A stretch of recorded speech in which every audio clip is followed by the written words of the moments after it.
Hello, and welcome to this month's episode of Hempfield Happenings. I'm Grace Monis. This month, we explored fostering dogs during this time, how students and teachers are adapting to being back in school, and young entrepreneurs who recently started a business. This and more on this month's episode of Hempfield Happenings.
Hempfield is now offering free breakfast and lunch to their students. Morgan Minnick explored the topic in more depth.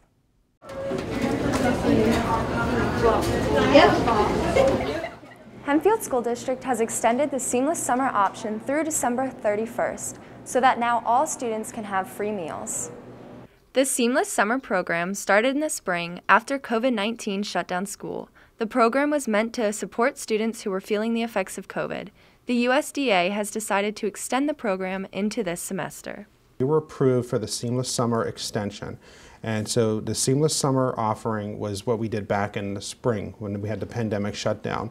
It was a program that was kind of modified to allow schools to get up and running to serve needy families, and we ran that program up until our last day of school. So what happened this year was USDA decided that they were going to extend that into this school year up until December 31st. Students express how they feel about this opportunity. Free lunches, I think they're great. It really helps people with economic issues. I think it's really helpful to kids who can't afford lunch. I think it's a really good idea because, especially right now when the economy is kind of not that high, not that great, having free lunches for people, I think is good.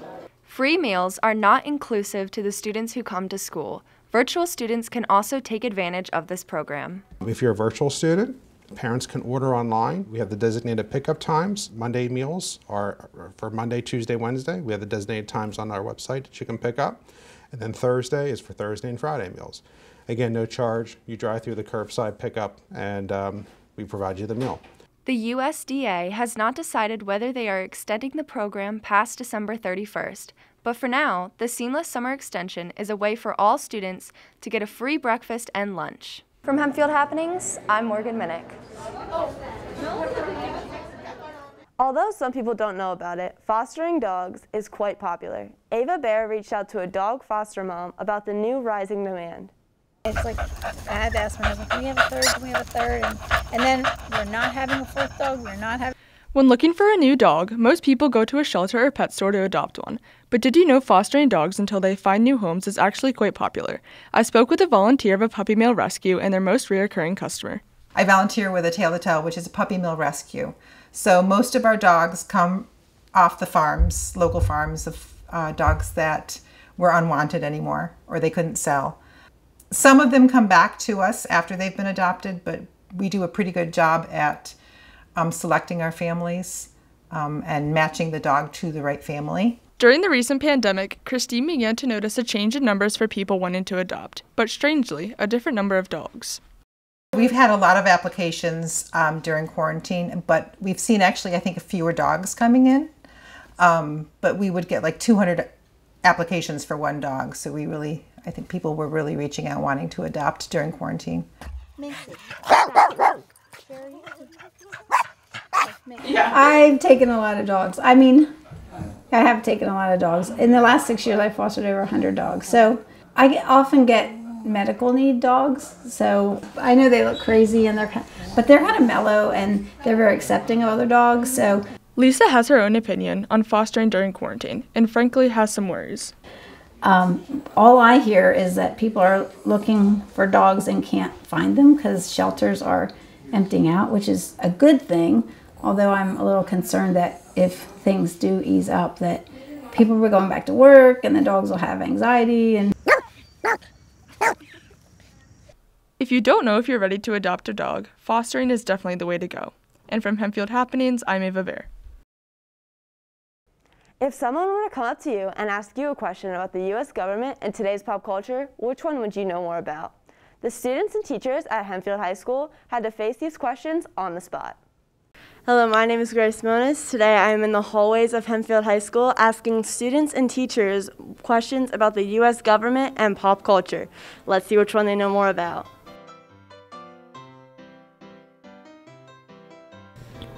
Oh, they definitely told me this before. 400? 270. So close. Close. 1,000 something. Oh, 270. To win the Electoral College, it's the race to 270. Yep. Is it Mitch McConnell? Yeah, yes. Nice. Trump? Okay. It's not? The Senate Majority Leader, not the President. I don't know. Mitch McConnell. Chuck Schumer. Mitch McDonald. I'm gonna go with no. Senate Majority Leader? Don't know.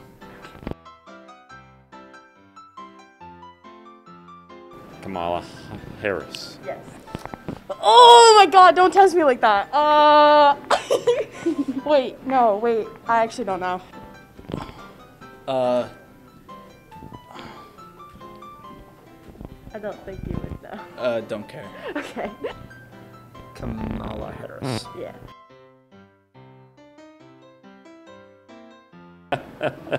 The donkey and the elephant. Yes. Ooh, an elephant and a donkey? Mm-hmm. Yeah. Oh. Elephant? And And lion?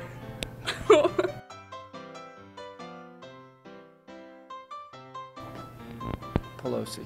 yes. That is a lovely question. I believe it's the individual who speaks at the House. Mm-hmm. Yeah, that's for sure. Do you know the name of that person?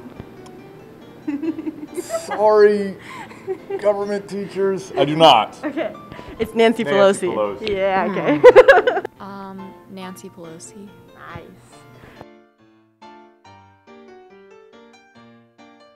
The Bucks. Oh. Well, he was New England Patriots, and now he's going to be down south playing for the... how do I not know this? The Bucks, Tampa Bay Bucks. Yes, accurate. Yeah. Didn't he quit? He switched to a team. He didn't retire? Oh, he's Bucks now. Yep. He's all Tampa Bay Bucks. There you go.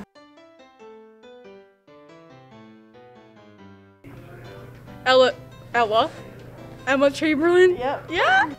Jojo Siwa. Emma Chamberlain, but Miley Cyrus. nope.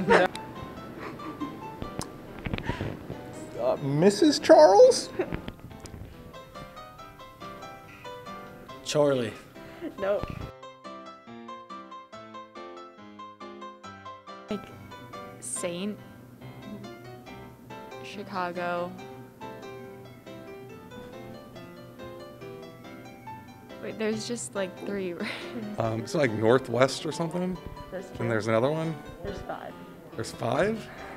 They're probably like named after fruits or something, right? North, Saint, Chicago. There's 5. Chicago. God, they're all irrelevant. North, Saint, Chicago. Bible. Psalms. Name Kim Kardashian's kids. Oh, no. Oh, this is not good. Sky and Angel. There's five. Oh, no. Well, that's all Hempfield. From Hempfield Happenings, I'm Grace Monis. Larissa Schaefer looked into how sports are getting back into their seasons while adapting to COVID conditions.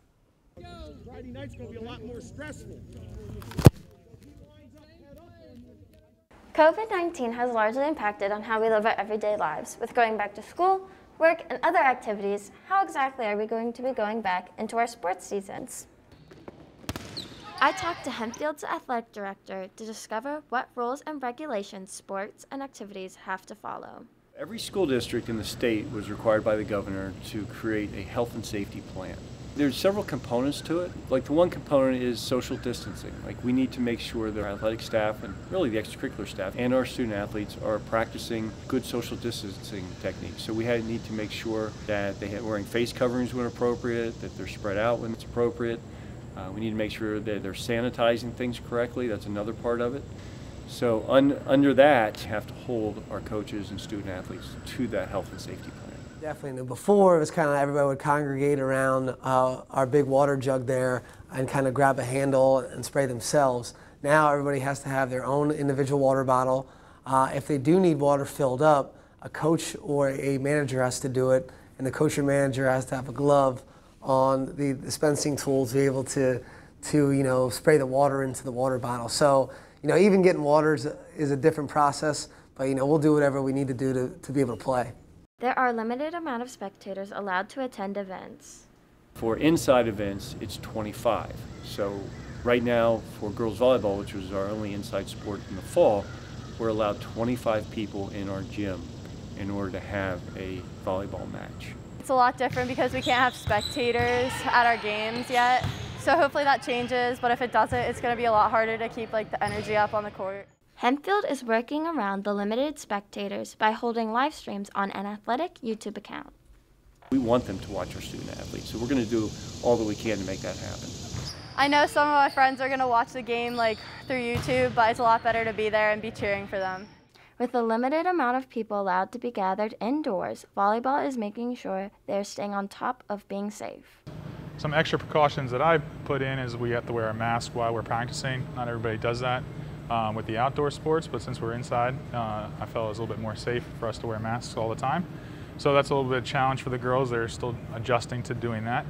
And then at the end of practice, we wipe down the balls and some of the equipment.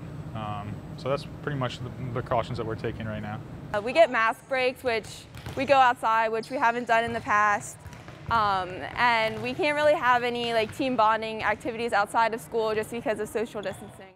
According to the American Lung Association, masks do not affect your breathing unless you have a pre-existing lung problem. But due to most of the fall sports being outside, the district is more lenient about not wearing masks during the field of play. So, anytime that we're not actively engaged, we have to have masks on. So in the field of play itself, when the ball snapped, nobody needs to wear a mask. But, if you're on the sideline, you have to wear a mask. If you are in the locker room changing, you have to wear a mask. If you're walking to the weight room, you have to wear a mask. But, if the players are actually playing football, or when we lift, if they're actually lifting, they don't need a mask. But essentially every other time they do. I think that it's a little bit of a distraction on their face and they're constantly messing with it, but I think once they get adjusted to it in a week or so, they'll be okay. Sports like football are physically demanding on the athletes, and wearing a covering could possibly be harmful. A lot of short burst energy where sometimes you lose your breath, and to not have free flow of air is dangerous. And some of our players have asthma, so it kind of really truly increases their danger. Even playing with a gaiter on, when it's around your neck, somebody could use it to pull you down and tackle it. And I know a lot of schools have encouraged their players not to wear gaiters during the field of play. While I do understand it from a point of view of health, being a football player myself and coaching these guys, it's truly not safe for them to have it on while playing. The Hempfield School District is truly doing their best to ensure their students and staff's safety during extracurricular activities. I'm just glad that my parents let me play and that they know that I'm safe out here. From Hempfield Happenings, I'm Larissa Schaefer reporting. Recently, students had the time to try something new. Autumn Rhodes talked to Hempfield students who have started businesses.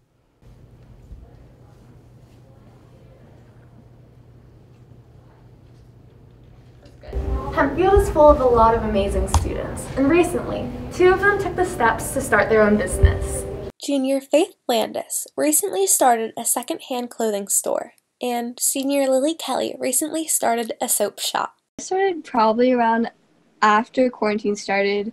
I had nothing to do, so I just decided to sell some stuff in my closet that I didn't wear. And after like a month or 2, I started taking it seriously and like sourcing the items. Her clothing shop is called Thrifting is for Cool Kids, and she uses the app Depop to sell her clothes, and she is very successful on the app. With nearly 6,000 followers, over 350 items sold, and 186 5-star reviews. I saw a lot of like vintage pieces and just stuff that doesn't fit me personally that I get from different places. I like doing it. It's so fun. Faith starts by sourcing each piece from either a vintage or thrift store or online. She then fixes up each article of clothing, models it, posts the pictures and the information, sells it, and packages each order. So everything on my shop is like sustainable or secondhand, so it's not committing to like carbon waste and stuff. And so I normally package up the item. I write a little thank you note on like a couple of vintage postcards I have. That's how I write my thank you notes. And so I just put it in the package with the item and put the shipping label on and put them in my mailbox. And it goes off to the person. Faith also makes her own clothes, such as the shirt in this picture. And she sells nearly everything, from vintage dresses to purses to shoes to hair scarves. But running this business is no easy job for this junior. I go to school and I have work right after, so finding time to model the clothing, take pictures of it, edit all the pictures, and then like create a post for the item and sending out all the packages as well. It can take a lot of time to do, especially with school and homework and stuff too. But it's not the same every day. Like some days I don't make any sales, and then some days I can sell like 7 things. So it can be a downer when you don't sell anything one day, but then the next day you can sell a bunch. And yeah. Lily Kelly recently started Lil's Shop Plaza and sells handmade soaps. I started it probably about 2.5 months ago. I was just always going through Etsy and seeing how everybody would constantly be making their own stores and shops and everything. And I was like, I really want to do that. I've been saying that for like a few years and stuff. So I was like, okay, I'm just going to do it. Pretty much if someone wants a special kind, I'll make it. So I have a bunch of different scents and colors. She sells a number of different soaps, and they are constantly changing. She allows for pickup for local buyers and ships those soaps to the rest of her customers. Running the shop is definitely a unique experience between high school and COVID-19. So with COVID, it actually kind of made it easier to manage because I was home a lot.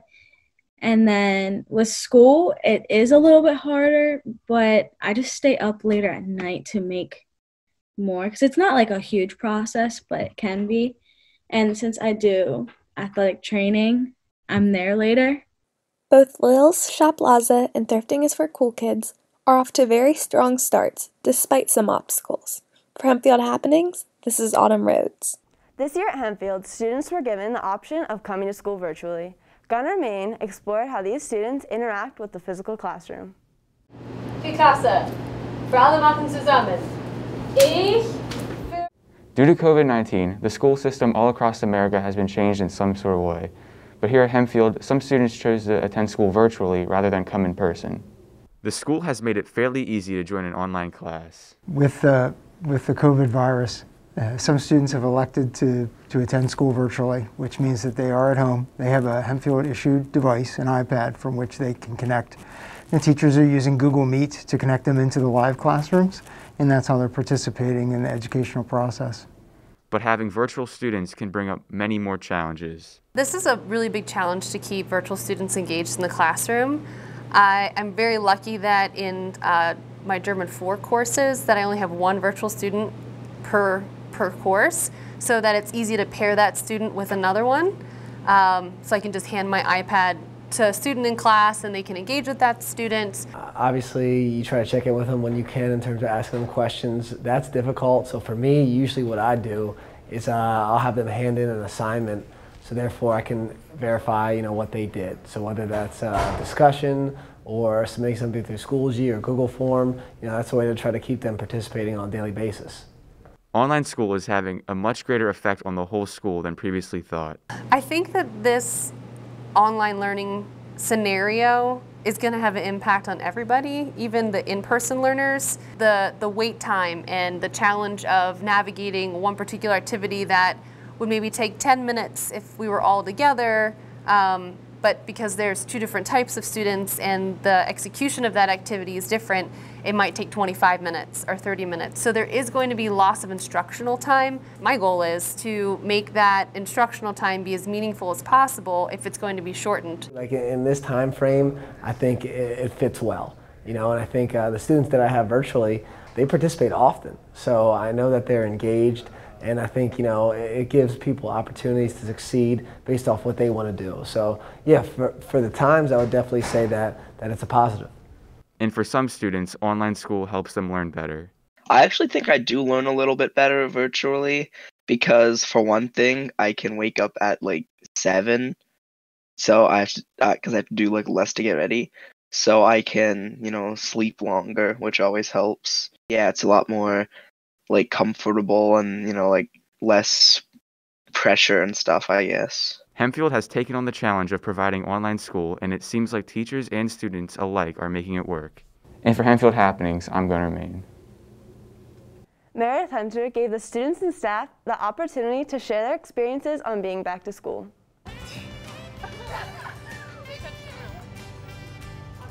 School is back in session with some major changes. To combat the ongoing COVID-19 pandemic, schools have adapted their policies to make it safe for students and staff to return. I talked to students and staff in the high school about how they feel about being back with these changes.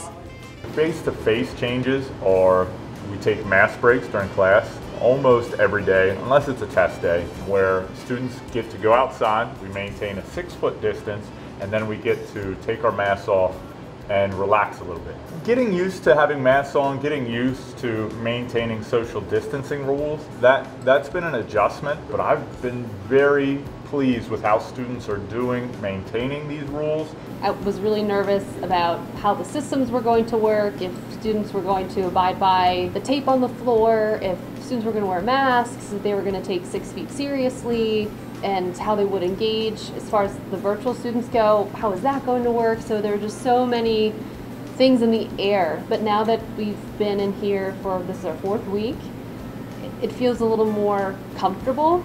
Being in my office and being able to work with students with different things, it's definitely refreshing. I think the biggest thing is some of the new protocols that you kind of forget. Like if right now I don't have my mask on, we're 6 feet apart, but if I were to get up, I'm like, oh, that's right, my mask, and I have to put that on.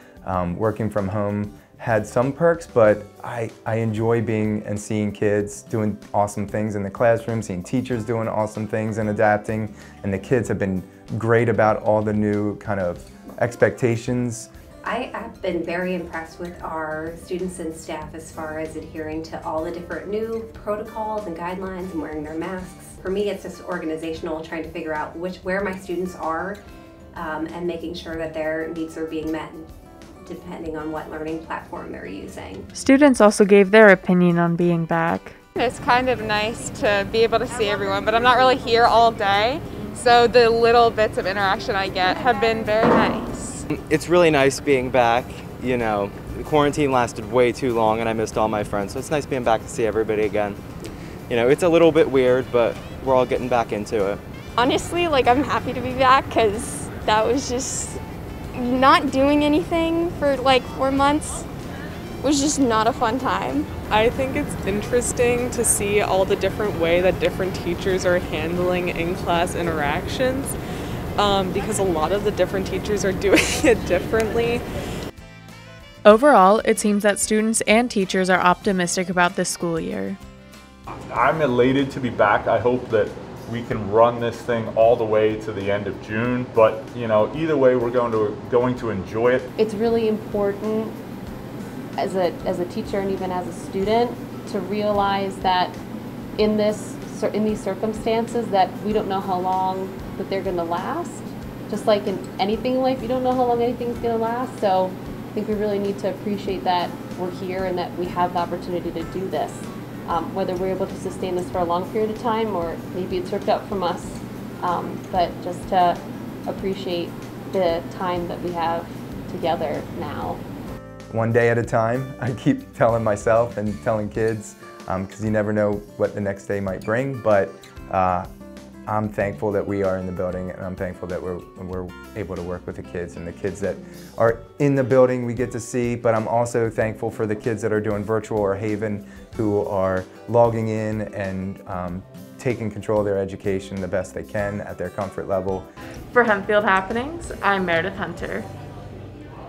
Thanks for watching this month's episode of Hempfield Happenings. Don't forget to come back next month for our November episode.